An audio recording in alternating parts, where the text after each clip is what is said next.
Hello students, mister mathematics में आपका स्वागत है। ब्लैक बुक सीरीज अपनी चल रही है। ब्लैक बुक सीरीज में आज से अपन नया चैप्टर स्टार्ट कर रहे हैं ब्लैक बुक का, that is chapter number 4 AOD, application of derivative. तो चलिए अपन स्टार्ट करते हैं इसकी एक्सरसाइज 1। चलिए अपन स्टार्ट करते हैं क्वेश्चन नंबर 1 से। क्वेश्चन नंबर 1 देखिए जरा। क्वेश्चन नंबर 1 में बोला गया है कि the difference between the maximum and minimum value of the function f(x) equal to 3 sin square x minus of cos का power 6x.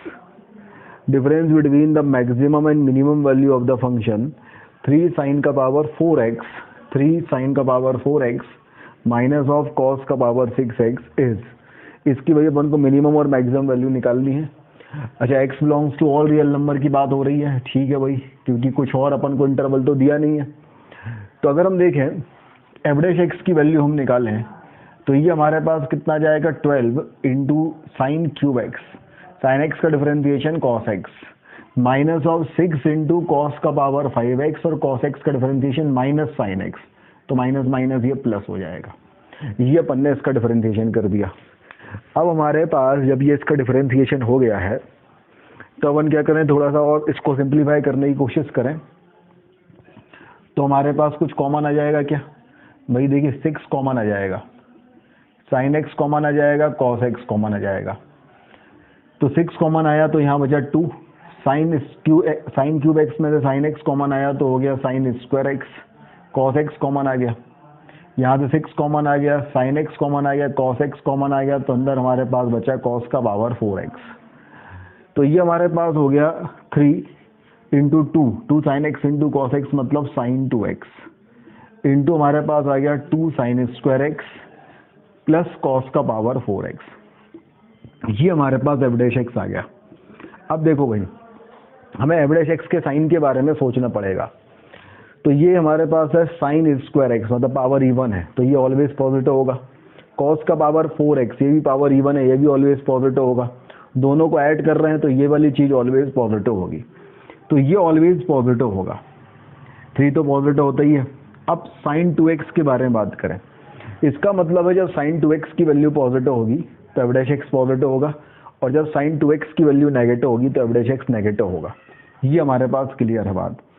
अब हमें पता है कि भाई अगर हम 2x की वैल्यू जब 0 से लेके पाई के बीच में होगी तो साइन 2x की वैल्यू पॉजिटिव होगी, तो साइन 2x की वैल्यू पॉजिटिव होगी। फिर जब 2x की वैल्यू पाई से लेके 2 पाई के बीच में होगी तो साइन 2x की वैल्यू नेगेटिव होगी। फिर जब 2x की वैल्यू 2 पाई से लेके 3 पाई के बीच में होगी तो साइन 2x की वैल्यू पॉजिटिव होगी। फिर जब 2x की वैल्यू 3 पाई से 4 पाई के बीच में होगी तो साइन 2x की वैल्यू नेगेटिव होगी। तो हम ये कह सकते हैं कि हमारे पास यहाँ पे फंक्शन इंक्रीजिंग होगा, फिर यहाँ पे डिक्रीजिंग होगा, फिर यहाँ पे इंक्रीजिंग होगा, फिर यहाँ पे डिक्रीजिंग होगा। कुछ इस तरीके से हमारे पास चीज़ें आएंगी। ये वैल्यू किसकी है? 2x की। तो x की वैल्यू क्या हो जाएगी? यहाँ 0 हो जाएगी, यहाँ π/2, यहाँ पाई, यहाँ 3π/2 और यहाँ 2 पाई। ये हमारे पास वैल्यू होगी। अगर मैं 0 से 2 पाई के बीच में देखता हूँ तो मैक्सिमम वैल्यू किस किस पे आ सकती है? π/2 पे आ सकती है और 3π/2 पे आ सकती है। तो हम क्या करते हैं, पहले इनकी वैल्यूज निकालेंगे, f π/2, f3π/2। मिनिमम किस किस पे आ सकती है? 0 पे, पाई पे एंड 2 पाई पे। तो इनकी वैल्यू भी निकालते हैं। तो अपन यहाँ से चेक करेंगे कि फंक्शन की मैक्सिमम और मिनिमम वैल्यू क्या होगी। पहले यहाँ तक नोट कर लीजिए भाई।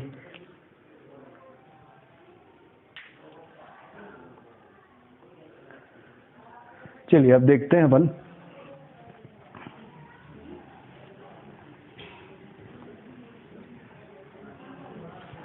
हमारे पास जो f(x) था, f(x) की वैल्यू थी 3 साइन का पावर 4x, 3 साइन का पावर 4x माइनस कॉस का पावर 6x। अब मैंने f π/2 और 3π/2 पे वैल्यू निकाली। अगर मैं π/2 रखता हूँ तो साइन π/2 1 का पावर 4 हो गया 1 और कॉस π/2 0। अच्छा, f और 3π/2 अगर निकालेंगे तो साइन 3π/2 -1 बट पावर 4 मतलब इवन, तो +1, तो ये तो हो गया 3 और कॉस 3π/2 0, तो ये आ गया। इसका मतलब है जो फंक्शन की मैक्सिमम वैल्यू है वो क्या हो जाएगी? 3 हो जाएगी। अब हम किससे वैल्यू निकालें? 0 पे, 2 पाई पे और 0 पे, पाई पे और 2 पाई पे। एफ ऑफ जीरो अगर हम देखेंगे तो sine zero zero cos zero one, answer 1 आ जाएगा। एफ ऑफ पाई देखेंगे तो sine zero zero cos pi -1 का पावर 6 + 1 आगे माइनस लगा है तो -1। सिमिलरली एफ ऑफ 2 पाई देखेंगे तो साइन 2 पाई 0 कॉस 2 पाई 1 आगे माइनस लगा है तो -1। तो फंक्शन की जो मिनिमम वैल्यू हमारे पास आएगी वो -1 आएगी और फंक्शन की जो मैक्सिमम वैल्यू हमारे पास आएगी वो 3 आएगी। अगर मैं दोनों का डिफरेंस लूंगा तो हमारे पास क्या जाएगा आंसर 4। तो क्वेश्चन नंबर 1 का जो आंसर है वो 4 होना चाहिए, मतलब ऑप्शन नंबर डी होना चाहिए। तो इस तरीके से क्वेश्चन नंबर 1 हो गया। नोट कीजिए भाई।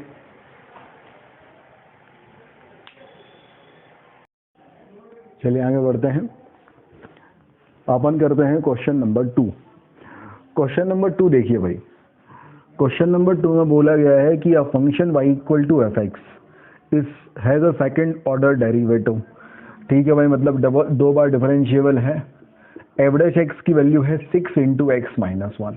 Okay, if it's graph passes through the point 2, 1, मतलब f ऑफ 2 की वैल्यू जो है वो 1 है एंड एट दैट पॉइंट मतलब 2, 1 the tangent to the graph is y = 3x - 5, मतलब f dash of 2 slope of tangent at x = 2 is 3।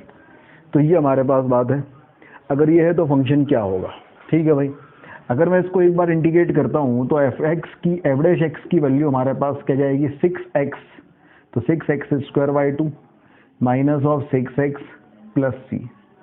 अब f dash of 2 की वैल्यू अगर अपन रखते हैं तो ये हो जाएगा 3 × 4 माइनस 6 × 2 प्लस c, और इसकी वैल्यू है 3, तो c की वैल्यू 3 आ जाएगी।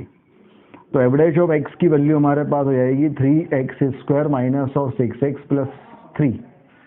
अब एक बार और हम इंटीग्रेट करें तो fx हमारे पास हो जाएगा 3 × x³ 3 minus 6 × x² 3 plus 3x plus d। तो यहाँ से अगर अपन देखें तो f(x) की वैल्यू हमारे पास हो जाएगी x³ minus 3x² plus 3x plus d। यहाँ तक हमारे पास हो जाएगा। अपन को अब d की वैल्यू निकालनी है, तो अपन आगे बढ़ेंगे तो हम कहें भाई f(x) की वैल्यू हमारे पास है, f ऑफ 2 की वैल्यू 1 है, तो अगर मैं f ऑफ 2 लगा देता हूँ तो 2³ मतलब हो जाएगा 8, 2² मतलब 4, 4 × 3 12, तो इट इज -12, 4 × 3 प्लस 12 और प्लस d = 0। नहीं, 0 नहीं है, क्या है, f ऑफ 2 की वैल्यू है 1, ये हमारे पास है। सही है, अगर हम f ऑफ 2 रखते हैं तो f ऑफ 2 से हमारे पास क्या जाएगा, c की वैल्यू 3 थी, है ना, तो ये हमारे पास c की वैल्यू हमने 3 रखी, ये हमारे पास हो गया 3x² minus of 6x plus 3। फिर से हमने इंटीग्रेट किया तो 3x³ 3 तो x³ और 6x² 2 3x², 3x plus d। अब f ऑफ 2 की वैल्यू 1 है, 2 रखा तो 2 का पावर 3 8, 2 का पावर 2 4 × 3 12 माइनस का 12, 2 × 3 6, ये थोड़ा अपन गलत कर रहे थे 6, तो ये हमारे पास हो जाएगा d = -1। d की वैल्यू -1 अपन यहाँ रख दें तो f(x) हमारे पास हो जाएगा x³ minus 3x² plus 3x - 1, ये क्या है, x - 1 का होल क्यूब। तो यहाँ से हमारे पास f(x) की वैल्यू क्या आ गई, x - 1 का होल क्यूब, मतलब ऑप्शन नंबर बी। तो क्वेश्चन नंबर 2 था ये। क्वेश्चन नंबर 2 का जो आंसर हमारे पास है वो क्या है, ऑप्शन नंबर बी। बढ़िया है, नोट कर लीजिए भाई। चलिए अब अपन करते हैं क्वेश्चन नंबर 3। क्वेश्चन नंबर 3 देखिए, बोला गया है कि y = है 3 का पावर 1 माइनस के इंटू एक्स का पावर के, इफ सब नॉर्मल एट एनी पॉइंट, क्या बोला है, लेंथ ऑफ सब normal at any point is constant. अगर लेंथ ऑफ सब normal at any point constant है तो k की वैल्यू क्या हो सकती है, इसके बारे में बात करें। तो अपन ऐसा कर लेते हैं, अपन मान लेते हैं कि भाई जो पॉइंट ऑफ कांटेक्ट हमारे पास है वो x1, y1 है, तो y1 की वैल्यू हम 3 का पावर 1 माइनस के इंटू x1 का पावर के, दिस इज इक्वेशन नंबर 1, हम कुछ ऐसा रख सकते हैं। अब अगर हम आगे बढ़े तो लेंथ ऑफ सब normal, what is the length of सब नॉर्मल, तो लेंथ ऑफ सब नॉर्मल की वैल्यू जो होती है वो होती है y1 इंटू टेन थीटा। क्या होती है, y1 इंटू टेन थीटा। तो हम इसे डिफरेंशिएट करें तो dy बाई डी एक्स की वैल्यू हो जाएगी 3 का पावर 1 माइनस के इंटू एक्स का पावर के माइनस 1। तो अगर हम टेन थीटा की मतलब स्लोप ऑफ टेंजेंट की बात करें तो 3 का पावर 1 माइनस के इंटू x1 का पावर के माइनस 1, ये हमारे पास टेन थीटा की वैल्यू आ जाएगी। अगर हम यहाँ वैल्यू पुट करें तो y1 की वैल्यू हमारे पास कितनी है भाई, y1 की वैल्यू है 3 का पावर 1 माइनस के इंटू x1 का पावर के, और टेन थीटा की वैल्यू हमारे पास है 3 का पावर 1 माइनस के इंटू x1 का पावर के माइनस 1। तो 3 का पावर 1 माइनस के इंटू 3 का पावर 1 माइनस के इंटू x1 का पावर हमारे पास है 2 के माइनस 1। अब ये कांस्टेंट जब होगा जब ये x1 ना रहे यहाँ पे, मतलब 2 के माइनस 1 की वैल्यू 0 पुट कर दें, और 2 के माइनस 1 अगर 0 पुट कर देते हैं तो k की वैल्यू क्या हो जाएगी, हाफ। तो answer of this question is k equal to half, मतलब ऑप्शन नंबर ए। तो ये क्वेश्चन नंबर 3 हो गया, नोट कीजिए भाई।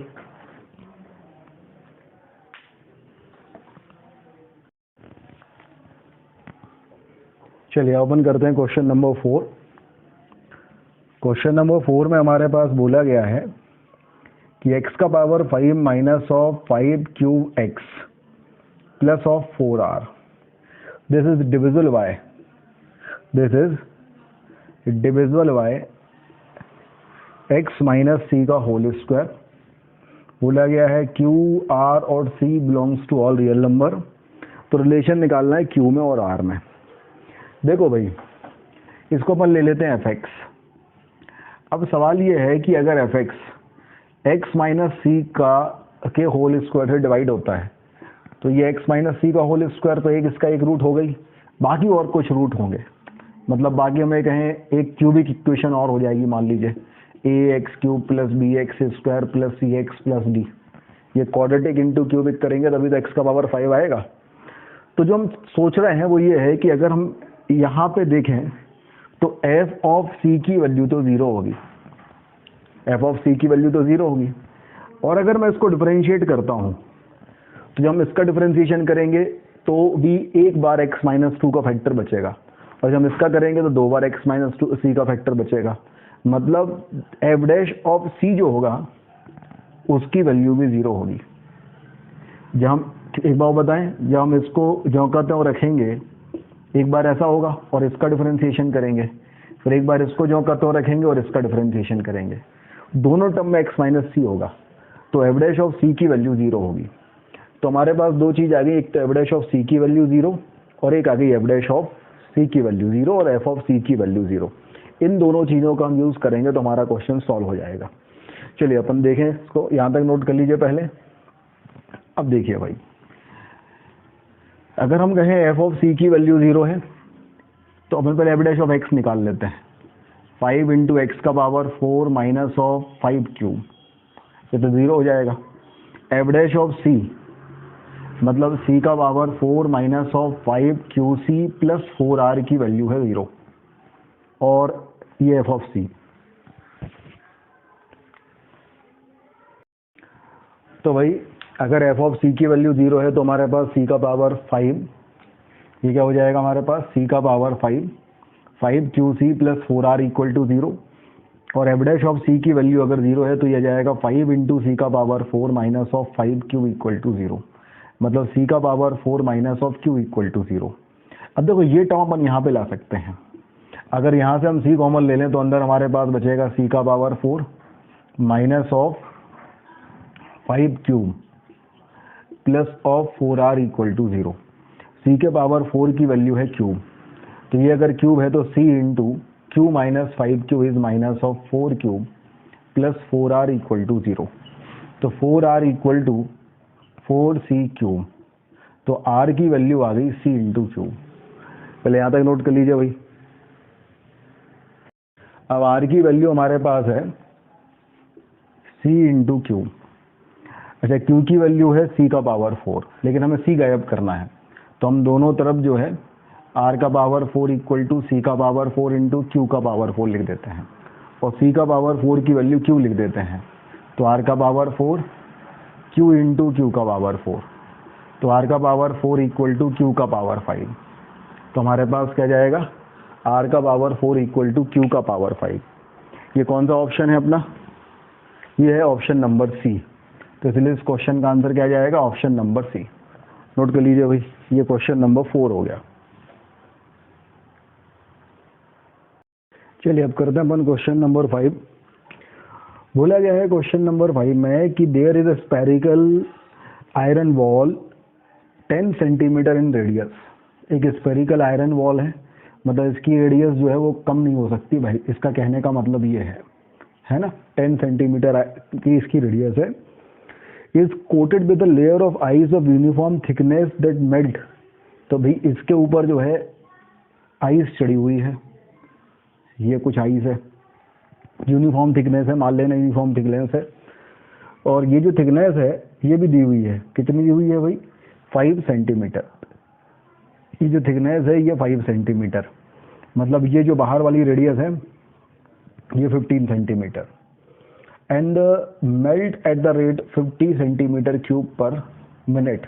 तो dB/dt की जो वैल्यू है वो 50 सेंटीमीटर क्यूब पर मिनट है। तो rate at which the thickness of ice decrease. तो अगर हम देखें तो वॉल्यूम क्या होता है भाई इसका, 4/3 पाई आर क्यूब। तो dB/dt की वैल्यू हमारे पास क्या जाएगी, 4/3 पाई 3r² इंटू dr/dt। अब ये हमारे पास 50 दिया हुआ है, ये 4/3 multiplied by pi multiplied by 3।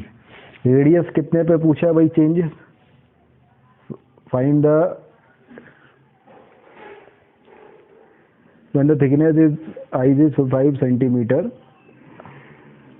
अच्छा, ये थिकनेस 5 सेंटीमीटर नहीं दिया, बोला गया जब थिकनेस 5 सेंटीमीटर होगी तब आपको रेट ऑफ चेंज निकालना है। तो जब थिकनेस 5 सेंटीमीटर इसकी बचेगी तो रेडियस कितनी हो जाएगी, 15। तो रेडियस की जगह 15 रख दो, तो 15 इंटू 15। तो इसको सॉल्व करके आप dr/dt निकाल लो।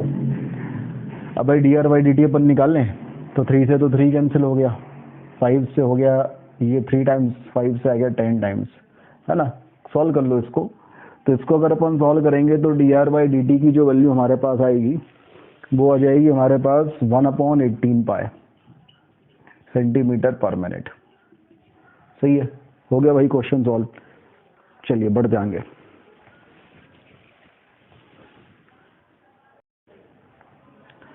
हाँ तो बच्चों कैसी लगी आज की class. Upon application of derivative कर रहे हैं ब्लैक बुक सीरीज में। एप्लीकेशन ऑफ डेरिवेटिव की एक्सरसाइज 1 के फर्स्ट 5 क्वेश्चन अपन ने आज किए। चलिए मिलेंगे अपन अगली क्लास में आगे क्वेश्चंस के साथ, तब तक के लिए बहुत बहुत धन्यवाद।